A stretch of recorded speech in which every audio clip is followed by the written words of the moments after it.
Good morning. So it has been about 5 weeks since I have started collecting sap from my 5 maple trees, and I've been boiling it down in this pot in my fireplace. I would estimate I've gotten about 30 to 50 gallons. I'm not really keeping that much track.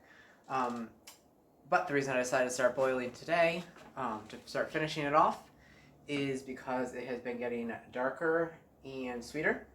The sap, when it comes out, just kind of looks like water. But at this point,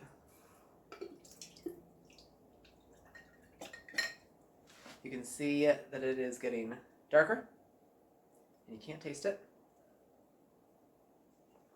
but it's definitely a lot sweeter. So this is about a third of the way full. I'm going to start doing this now on my stove so I can keep better track of it and make sure that I'm getting to it when it's actually done at the right time. So first, I'm going to put this filter. I'm just going to filter it through the napkin again, like I did last time. It's been cooking over the fireplace, so some ash and little things have probably fallen in there. Just get those out before I start boiling it some more. So in order to know when it's done, that is probably one of the trickiest parts, the parts that I've had the most struggle with. The best way to do it is to get I believe it's called a hydrometer. It's basically this thing that measures specific gravity, the density of material. That you'll bring it to a specific gravity, I think of about 1.3 or 60 bricks. Unfortunately, this hydrometer is for winemaking. It does not go high enough to actually do sap. I did have one at one point, but it broke. They're very fragile. So I'm just going to do it with a thermometer today. So the temperature you want to get it to is 219.5 degrees, which, if you notice, is above boiling point. So the more sugars that are in the syrup, the higher the boiling temperature. So a temperature, boiling point being higher, shows you kind of how much sugar is in it. So that's another way that you can finish syrup. The reason I'm doing that is, one, I don't want to buy another hydrometer, and two, I already have the materials to do it with a thermometer. So I'm just going to do it that way. That way you do have to be careful. You want to make sure you don't go too high. I have gone too far in the past, and when I put it in the jar to store it, it eventually, some bunch of stuff crystallized at the bottom. The sap was still good, and I do use the crystallized sugar still, but it's not ideal. Okay, so let's get started. Here are some of my materials. This I'm just going to use to put into jars when I'm done, so I won't need that yet. And then I have my thermometer. It's got a little clip here, so I can just put it in the side, and it will keep track of the temperature. I won't need to do that for a while. And just like a spoon for stirring.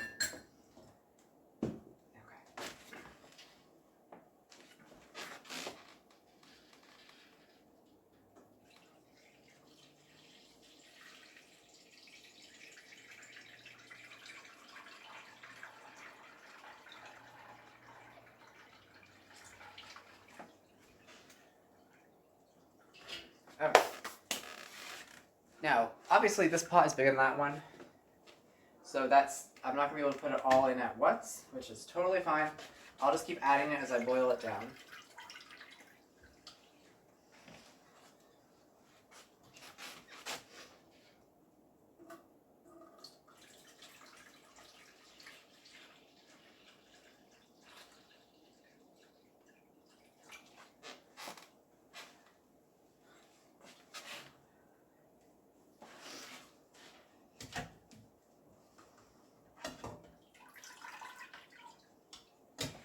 Okay, so this part, it will take a while to boil down.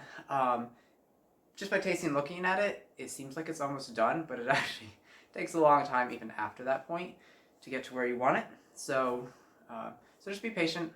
There's no rush. Just keep an eye on your thermometer. At first, it won't move at all. It'll just stay at the boiling point of 212 degrees. And then eventually, it'll start to tick up a little bit. You'll start to notice it. The closer and closer it gets to 219.5 degrees, the faster it's going to go. So once you get to like 215, you really want to start keeping a really close eye on it, because it'll start moving faster and faster. But before that, it's going to take a while.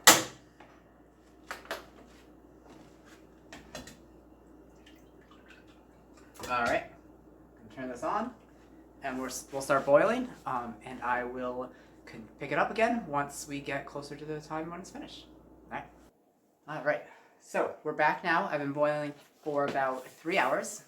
The first thing I did when I left off was I was straining it through here. That was a little precarious because it wasn't enough room really. So definitely planning that out first is best, but it went pretty well. I had about 2 of these pots worth of sap, and now we're about half a pot left, so I've reduced it into about a quarter. Another thing I ran into was as soon as I put my thermometer in the boiling sap, it shot right up to 215 degrees, which it should have been about 212, the boiling point of water. So to check my thermometer, I boiled some water, and it went up to 215 as well. So I just adjusted the temperature I was looking for from 219.5 to 222.5, just 3 degrees more, and that's what I aimed for. I did a few other things to check while it's going as well. One of the things is sheeting. You know it's getting close when on the top here it starts getting sort of a solid layer that's especially pushed off the edges when it's boiling.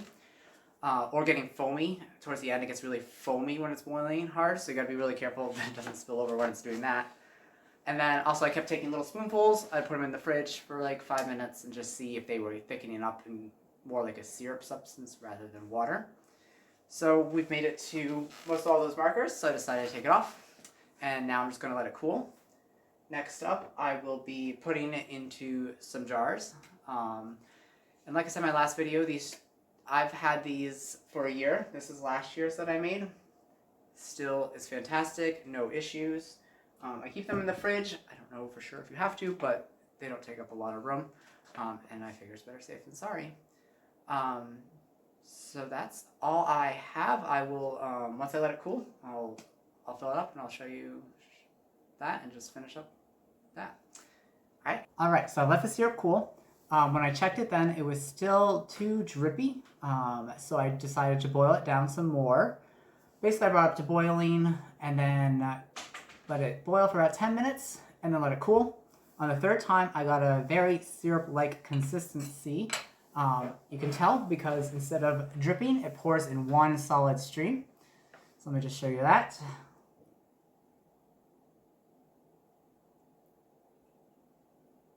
And as you can see, especially right here at the end, no dripping, it just keeps going like that. That boiled down about a third more. So I was left with about a sixth of what I started with after boiling it over the fire. I got a total of 6 of these cans, which is 3/4 of a gallon, which is fantastic. That represents 10,000 calories, which is really hard to find a local source of sugars. So this is a fantastic way to do that and do it by yourself at home. It's also a fun project while we wait for the planting season, which I know some of us are anxious to get started with. So stay tuned. Keep watching if you are interested in seeing more videos about doing-yourself projects at home, such as planting, winemaking, other things like that. I will try to post more as we get to them. So again, thank you for watching. Please comment. Let me know what you think of this video. And I will see you in a bit. Thanks. Bye.